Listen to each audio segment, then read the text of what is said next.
Hello and welcome to the Coaching Podcast, Coaching for Success in Sport and Business. Your host is Emma Doyle, the energy and high performance under pressure coach who is a world leader in unleashing human potential. Buckle up for this high octane session. Let them have it, coach. G'day everybody and welcome to the Coaching Podcast. My name's Emma Doyle and I'm here with another Emma Wells. Welcome to the show, Em. How are you?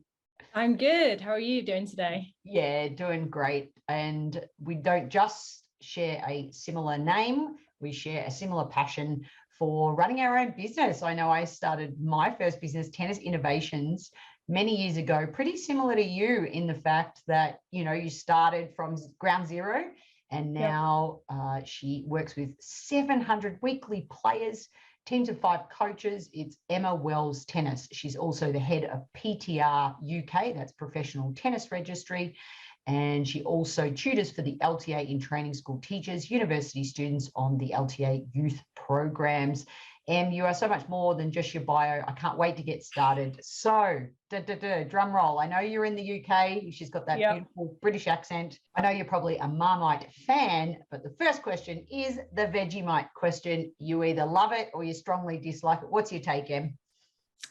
Everybody said that they didn't like it. I tried it and I actually loved it. So I am a lover. I am a Vegemite lover. Well, I love you even more. The time we've spent together, we always get along well. So I'm looking forward to this show. Therefore, our follow-up question is, of course, can you share with us a coaching moment that went really well and what might be a lesson or two for our listeners? I mean, I think we've talked previously about this as well, is like steering and managing a business through COVID. It was really interesting, everything that was thrown at me as well, a coach, business owner, everything like that, to I guess just carry on, know when to almost start the business, stop the business, learn how to deal with all the different people's opinions on COVID. Should we be open? Should we not be open? So when I look at it, my God, I felt like I was at Six Flags on a roller coaster half the time. And then suddenly you come out the other end and breathe. But yeah, I think loads of different situations, loads of amazing times, but also a lot of stressful times, but that's the part of running any business. But ultimately, yeah, I mean, we survived, we came through, and now we've grown stronger than ever. So that was probably the most proudest moment I've had. Yeah, and no doubt in lots of different areas as well. There was probably sounds like it wasn't just one thing. It was being able to get through and be resilient. How did you get up each day and think, God, how am I going to, you know, when you question getting through the day or how are you going to cover payroll and things like that when you just started your business? Yeah, I think at the start, I think same as everybody, it was scary. You don't know what it is. It's the unknown. And suddenly, you know, the government's saying you've got to close your business. It's like, okay, right, I've still got to pay my staff. A lot of people have paid for the term. And I think because it wasn't just me alone going through it as a business, was every other business in the UK was doing the same thing. They're having to close, pubs, bars, restaurants, other sports businesses. I think that you felt you weren't alone. I think that was a big thing. If it was an isolated problem, then it'd be like, oh my God, what do I do? But actually, you know, sharing stories with other business owners, other coaches, sharing problems, and then suddenly you feel like you got that indirect support there. I think that was the biggest thing, which helped me get through. And then it was just like every day having a chat with somebody. Maybe I hadn't had a chat with, for example, I had a nice Zoom with Mark Bullock, who's one of the disability heads in the UK, and connecting with all these people that I wouldn't normally connect. And so it was kind of a different connectivity rather than actually with clients all the time. It was right, how do we get through this time for the clients and use the structures around?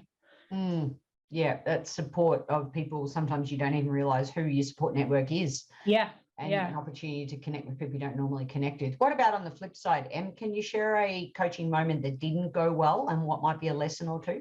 I work outside, right? So weather is always a big thing. And I'm from the north. We never cancel with the weather. But there has been a couple of times you thought, oh, should I have cancelled? And then the kids are there in the rain, pouring rain, the phone's going, the parents are like, are you cancelling? Are you cancelling? And the kids are having fun. So it's like, do you listen to the parents? Do you listen to the kids?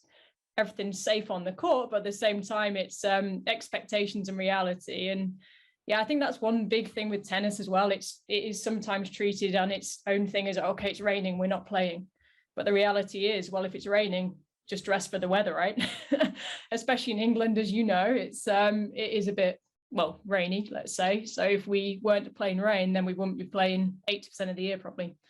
So yeah, I think it's almost sometimes it's like, oh, am I doing the right thing? But I think having belief in what you're doing, kind of, you got to get that back to the parents really, and then they trust you a bit more. One of the biggest take-home messages about that story, I think, as well, is you never know later on in life, even if they go on to play college tennis and you've got one of those days where it's horrific wind or it's sideways rain and you think it's going to cancel and then it's still on. That's the one advantage of growing up in tough conditions.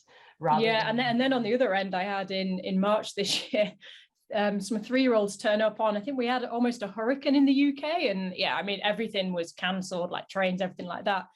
And these 3-year-olds still turned up for tennis. And I mean, they were getting blown. I mean, I will set boundaries of weather conditions, but they were just a whole different level, whether it's the parents or them wanting to play. But they looked so surprised why we weren't playing. I'm like, have you seen that tree there? It's fallen right over. So do you want to do that on the court? But yeah, I think that's just the part of being outside. You've got to be adaptable, but it can bring a lot of challenges, but it also brings a lot of decision making too, and consistency with parents about are we, what are we doing? And most of the time we are on, minus that one time, let's say. Well, the Sliding Doors movie, of course, is based on that train, that Mind the Gap, and she jumps on the train. She doesn't jump on the train. It's a great movie. I hope all our listeners have seen it by now. But anyway, can you share with us a sliding doors moment for you?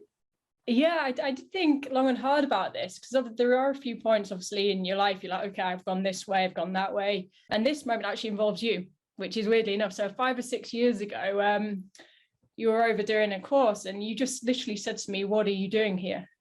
And that was it. I remember vividly where I was. I remember just that simple, straight question, and I couldn't answer it. And that was kind of like the decision for me of, right, I need to make changes in my life to go on the career path I want to go on and do what I want to do and enjoy it. So, but I think it takes sometimes somebody to say that to you and to actually make that change. Otherwise, you just rumble along really. And so that was, I bet you didn't know you're going to be involved in that moment, but there you go. Well, as coaches, we never know, do we, how pivotal a question is. Yeah. And it can be so impactful without realizing it. And I think that's one of the beauties of coaching is, you can make such a big difference to somebody by a simple statement. So, I mean, that was the one for me. Very simple phrase, what are you doing here? And I didn't know. That was the reality. So, and made a lot of changes from there onwards. Yeah. And the power of you drawing your own conclusions from a question. Yeah. I love that take-home message. Yeah, well, thank you. I'm chuffed. We haven't had that on the podcast yet. No one's there we go. First time. For the host. And I feel very grateful and very humble. Thank you. The next question is our guiding question. In 1 to a maximum of 3 words, what makes a great coach? See, this is 3 things that are always the same for me. So caring. You've got to be caring because you're working with people. And if you don't care about them, you shouldn't be a coach. Consistent. So every time you're with them, you've got to be consistent in your approach. And then the last thing is to be creative and think out of the box in terms of how to deal with people, because everybody's slightly different with their personality. So those 3 things are I always go for those 3 in terms of when I'm working with people, I need to do those 3 things to build the best program for them. I think one thing, could you expand on the last one? I've watched a lot of your, social media, and I've followed your career since the very first day we've met. And I've just seen how, your videos are so creative and with the little kids and what they're doing on the court and the equipment that you use. And did that come naturally to you, or do you think you had to work at being creative? I think I've always been massive on community, and this comes, I guess, from the start of the branding really. I grew up in a pub and it was very community orientated. It's all about the people ultimately, because that's what grew a small pub in the UK, and for me that was what I wanted to foster. And then with that creativity, I spent a bit of time working in the States, did Camp America for 4 summers, worked there for 2 years as well. And one thing I noticed about Americans and American sports is great branding. always. So college sports, and I love that feel. I remember going to, I think one of my friends was at the Kansas Jayhawks, and he was doing some assistant coaching there. And, you know, he let me go into the merch room, and I was like, wow, it's like everything's blue and white. It's just so consistent and amazing. And I was like, well, that's how I would want my tennis club to look if I was to ever do it. So what I've tried to do is combine the community element and the creativity to kind of combine to make teams on the tennis court, really. And you know, when everyone thinks of me, they think of red, which is great. It's nice and consistent, but also fun. You know, I think fun is what kids want, and you know, to get them kind of engaged, it's that creativity, trying to foster that and get that out of them. And a lot of problem solving themselves. So when I upload videos, it's normally them doing things by themselves or having fun with friends, because ultimately that's what they want to do as children, because they're children before they're players. And I think that's where we sometimes forget in trying to build them into players. And I think that concept of fun, having watched you on court, having been to the UK and seen you coach, I love that the fun element includes always some sort of learning piece. So Yeah, have fun, and then the learning is layered within it. One of my favorite coaching things, and when we worked together for the PTA Young Game Changers in your presentation, that was one of the through lines that I remember. Yes, fun is important, and having that underlying learning component, I think, is really something that you bring to the surface really well. So maybe it's the 4 C's. An interesting point. It's when you think of fun, it's sometimes thought as facilitation. But actually fun, if it's focused, is conditioned learning. And, you know, I think sometimes, especially when I started up, my company was 3 to 9 years, and most of the things look fun, but actually the kids' development was a lot faster than, you know, if they're being basket fed and the traditional side of coaching, let's say, not player centered. So I still think there's a long way to go in terms of the understanding of fun. Fun is okay. You know, I had a girl over from Dubai. She was being coached, and she'd only had the coaching in Dubai. She came to like, oh, we're playing games. And I said, yeah. Have you ever made a friend at tennis? No. So she made her first friend at tennis. And it took a little bit of understanding for her. I mean, she was 7 years old. But afterwards, she went beaming back to her grandma, saying she absolutely loved tennis that day. So, you know, moments like that you remember, and change of cultures, but also just bringing people together. Awesome. And what about when you get a chance to meet other successful coaches? What's that one question that you love to ask of others? I think for everybody, even when you're working with players or speaking to other coaches, what's the motivation? So why are they doing what they're doing? Because there's a lot of coaches out there, but what motivates them to be a coach? Is it because they've played tennis when they were younger? Is it because they actually like people? Is it because they like, you know, community feel? So I think it's really interesting for me to see and kind of visualize everybody's coaching journey. Because then you get a makeup of different coaches around there. And if you don't know what you're doing, then it's kind of what you need to be confident in why you're there, really. I think sometimes if I'm just there because I played when I was younger, well, that was when you were younger. Do you actually enjoy what you do now? So yeah, I think it's fascinating, people's journeys, let's say, and everyone's had massively different journeys, even in the same industry. And I think one thing that you hit the nail on the head with regards to coaching is the reason why we coach is not necessarily the reason why somebody's coming to learn tennis. Yeah.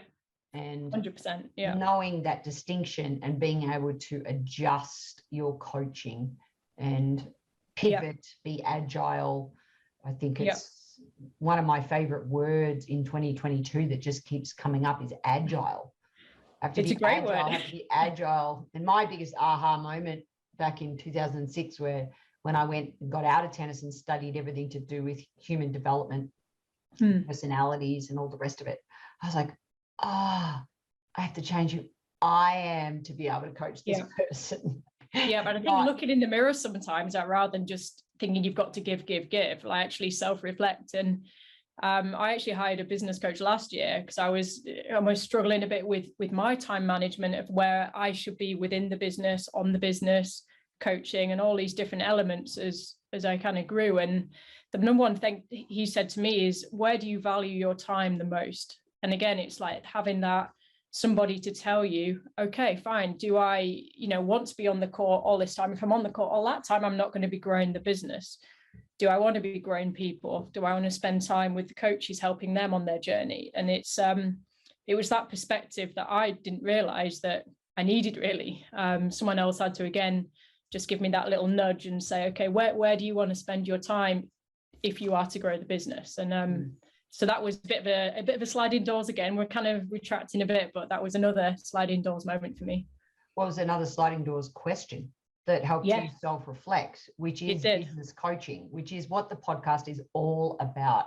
Yeah. How do we learn from tennis and sports coaches, and how do we learn from business coaches to be able to amalgamate whatever that means for you, whatever you need to add into your own coaching toolkit? I chose a business coach that has nothing to do with tennis. I just wanted to have somebody to look at the business totally away from any attraction to tennis. He didn't ever play. He was just working with loads of businesses locally and regionally. And I wanted somebody to look frankly at the business of not necessarily numbers, but all the different elements, HR, marketing, staffing, what am I doing here, where do I want to go? And that was really refreshing, actually, to speak to someone that wasn't in the exact same industry, and gave me a lot of new ideas too. So I'd absolutely recommend any kind of business owner to do that, not necessarily in tennis, but in any industry, because it makes you think a bit out of the box, and just let somebody else in from a different world, really. It's almost, if I'm on court, it's either for events or because I want to, which is quite a nice place to be in.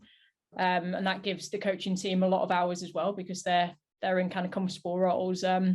But what I've done a lot better is manage where I want to be on a day-to-day basis. And another thing the business coach said to me is, if you're darting around from here to here to here, doing like 10 things a day, you're actually achieving nothing. So actually spend time and do a couple of things really well and dedicate that time to it, and you'll feel better and achieve more. So again, change of perspective. But before, when I did a 15-minute diary that he made me do, I realized how much I was trying to achieve in a day. And the reality is I wasn't really achieving much because I was trying to do too many things. So that's a great channel in the vision. I like that coaching tool. 15-minute diary to. It's frightening. spend your time. And I felt like a Duracell bunny. I was like, oh my God, this is where I am all day. Yeah. And sometimes your energy can suffer in that when that happens, can't it? Yeah, exactly. The power of delegation came up there as well. So let's go there. What are some of the ways that you manage your team? What's important to you with your coaching staff and finding good quality coaches? It's accountability is a big thing. And I think I was a point a couple of years ago that I was still trying to do everything myself, not because I thought I could do it better than anybody else, but I just thought it'd be faster if I did it myself. And it's that mentality of you have to let go certain elements and trust people with different elements of the business. So, for example, now I've got a junior manager. He's fantastic. He's got his things he's looking out for, and we'll have our regular meetings. I've got someone running the administration side, which is great. So I'm not just taking general inquiries. I'm actually, time I'm spending on admin is steering the business rather than administrating the business. So I think trusting people in their roles, but also putting parameters in that they can actually do their roles and know what they're doing, which has taken a bit of time to get the training processes in there. Website management, finance, there's all different things as the business grows. It's spending time and effort to make sure those grow at the same standard as everything else, really, because everything's good on the court. It's not the same off the court. Then you're not running a business, you're just running a tennis operation, which is not going to grow if the business isn't set up right. So it's been a lot of time spending time just getting that right in the last year or two, because we're up to 550 players per week now, which is a lot. It's the biggest in the UK for parks. And suddenly when it grows that much, it's like, okay, I need to research more. I need to spend time to actually look to see where we need to be as a business operational. So lots of learning. And what do you think is the key, as you specialize in 10 and under delivery?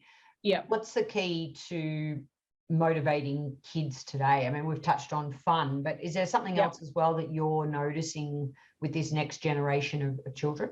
Oh, gamification is still huge. I think the gamified approach, I know you're a massive fan of that.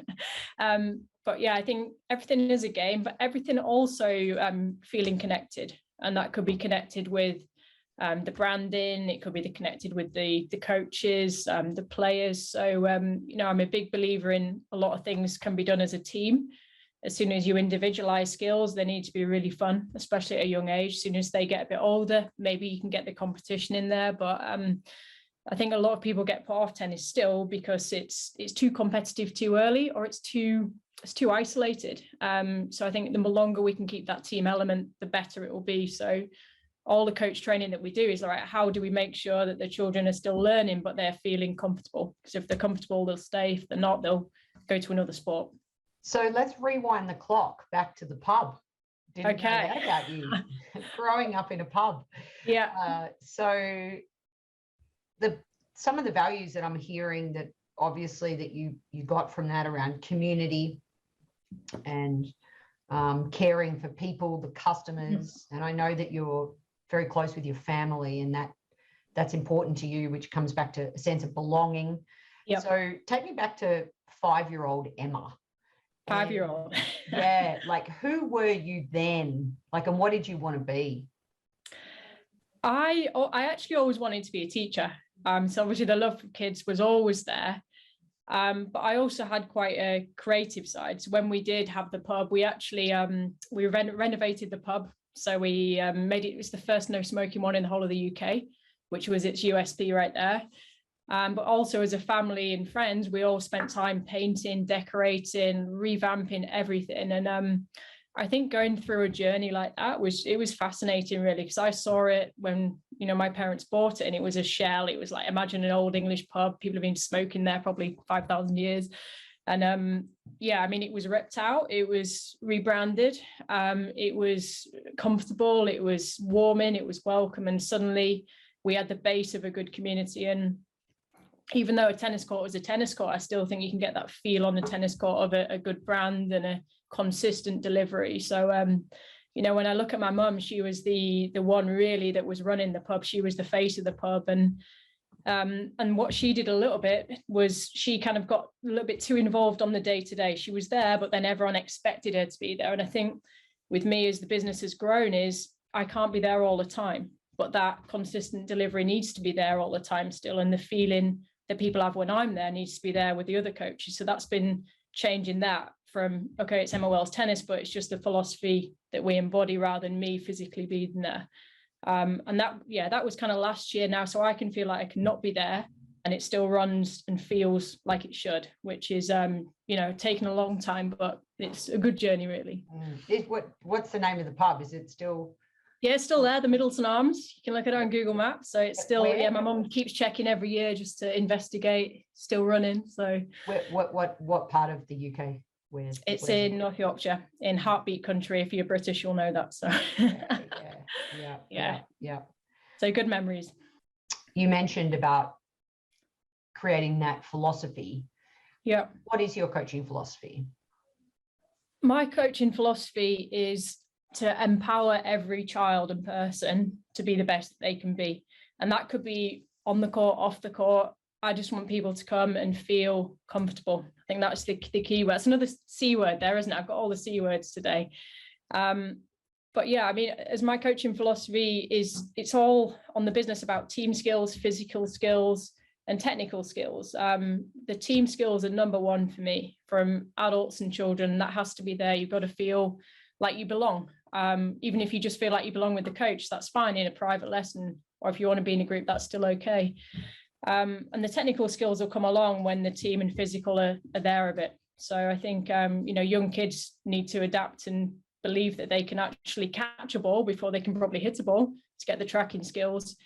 But yeah, so those three elements, they're on the website. They're the three pillars that the coaches know, parents know, the players know, and we all embody together. How do you deal with a parent who says, why am I paying you just to, for my child just to catch a ball? I could do that at home. I'm paying for tennis lessons.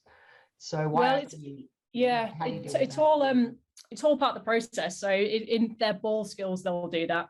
But obviously, when they get the racket skills and move on, they'll do other things. So yeah, if they were doing that for an hour as a parent, I would be concerned too. I'm paying for throwing and catching. But yeah, the reality is there's so many independent skills as well as throwing and catching to develop them. And I think the parent education of, okay, well, if you throw and catch at home a certain amount of times, then you're going to get to the hitting zones a lot easier and the tracking skills. So yeah, I think parent education is something that we've not done a lot of, but I think parents generally understand that there's certain things that need to happen before they can get to Z. And we've got a lot of parents that are playing now, and it's because the kids have started playing. They've actually realized how hard it is to learn tennis. So that's interesting process for them to be beaten by their 6-year-old when they go on holiday. Hence the beauty of modified equipment. When parents use exactly. modified equipment, they're like, oh, I love this. Yeah. What about your journey, like making that shift into going out on your own versus working for other people? How did you make that shift? Some people say to me, did you always want to run your own business? I didn't think I did, but I think I'm quite creative and community oriented. It kind of led me that way. I'll be honest, it's hard. Any business owner, you've done your own business. It's hard at times. You think, oh God, would it be easier if I worked for someone else? But I think the benefits of seeing, what you've accomplished, and you've got a team and you've done all this, X, Y, Z, but more that you're inspiring loads of people to do something that they love, and they might not have known it before they come to you. So I think it's such a privilege to do that.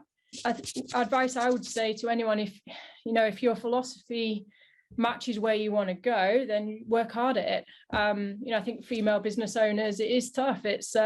We are really the minority. And especially, I've thought a lot in the last few months about, imagine that you are an elementary teacher. And what's your first thing? It's like, oh God, that must be a tough job. And then you think, okay, kindergarten teacher. Oh, that's cute, isn't it? And suddenly you think, right, these are two totally different opinions on older kids or younger kids. But actually, the reality is if you're running a business on either, you should be treated the same. And I think sometimes it's seen as fun and facilitation under 10, but reality is everything should be treated the same and everybody should be treated the same. So I think that's where kind of my head's at with it. I would absolutely hopefully inspire anyone to run their own business. I think it's so rewarding. Because you can shape kind of the next generation as well. And I think hopefully, whoever comes in next generation, there's females, then they inspire the next, and it just grows from there, really. Yeah, role models are the key to confidence. And we play such an important role. What about the Wimbledon that's just gone? What are some of your insights around the role models, good or bad, or anyone you want to pick up on or highlight? Nick Kyrgios has been the most talked about guy, let's say, from our kids. In tennis, there are, British wise, everyone's still rooting for Emma Raducanu. And, again, it's the visibility is there. And I think if the visibility is there, there is a role model there. Her expectation and pressure is a lot now, because obviously she did get the win. But at the same time, people know who she is. And that's another female role model that wasn't there before. I think, people like Kyrgios, you're an Aussie, he's an Aussie. I think he's great for tennis. I know there's people that feel differently, but he brings that fun factor. And if you just look at that and he does, then he does attract different people to tennis. And, tennis needs everybody. So I think the more that kids can watch, adults can watch, it's better. And I think just improves the game, really. When I used to run a large indoor centre, it was one of those beautiful British Melbourne days where it was pouring with rain, and Nick came down to our indoor centre, and no one was booking the courts. It was like during a slow time in the middle of the day, and I was working with this little 5-year-old who could hit topspin and with a red ball, and we were doing some work in the service boxes, and she goes, I want to go and play a point against him. So I went over there and, do you mind playing a point against little Kira? And he's, no worries. He played like 10 points with her, So that's the side that no one sees. And he does have that character as well. So yes, all creatures great and small. There's another C word there. All the C words know what the through line for this episode is. All right. Well, what about what is one thing that you wish you could have told your younger self as it relates to coaching?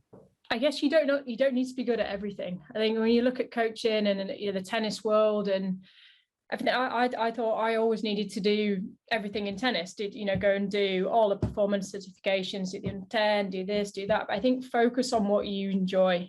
I think that's it's key, because if you enjoy it and you believe in it, then you'll execute it.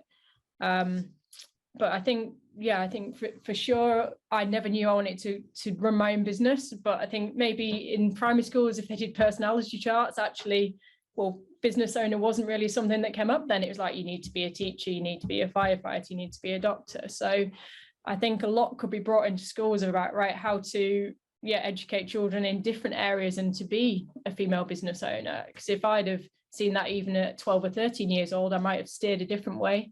And not gone to university and just started my business earlier, because I started my business officially when I was 29. And if I started earlier, who knows, you just don't know what could happen. But yeah, I think there's so many variables really. And I think there's a lot of control that schools do have. But what they put in there is different, isn't it? Every generation. So, we're not in control of that. And to empower the next generation of girls, let's say I'm a 16, 17-year-old girl, I played tennis at a good local level, county level, etc. And I'm thinking about being a coach. What would you say to that girl? I'd say follow your dreams. All you're going to do is come up with some barriers, try and get through the barriers. I mean, when I started my business, I was still working in Denmark, Monday to Friday, working in Wimbledon Saturday morning. So I'd come back from Stansted, 10 p.m. I'd be on court at 9 a.m. in Wimbledon.